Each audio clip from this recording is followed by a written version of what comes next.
Ikaw, ako, tayo, Pilipino. Lumingon sa kaliwa't kanan, puno ng kadiliman. At ito ang matindi nating kalaban. Nahihirapang mabuhay sapagkat tayo'y pinipigilan. Nilalagyan ng piring ang ating mga mata at para tayong mga pipi dahil sa bibig na may busal.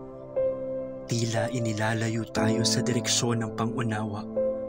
Kahit sariling kababayan, itinuturing nating kalaban. Wikang Filipino'y ating hininga. Nagsisilbing buhay natin sa araw-araw. Kung mawalay, para tayong mga dahong unti-unting naluluoy. Ang wika'y tila tubig na pumapawi sa ating uhaw at nagdidilig sa unti-unti nating pagkalanta. At ang Pilipinas ang ating sisidlan. Mula sa pagpigil, pagbusal at pagpiring, mula sa mga dayuhan at sa kamay ng sarili nating mga kababayan, tayo sana'y makalipad at makaalpas tulad ng ibong malaya.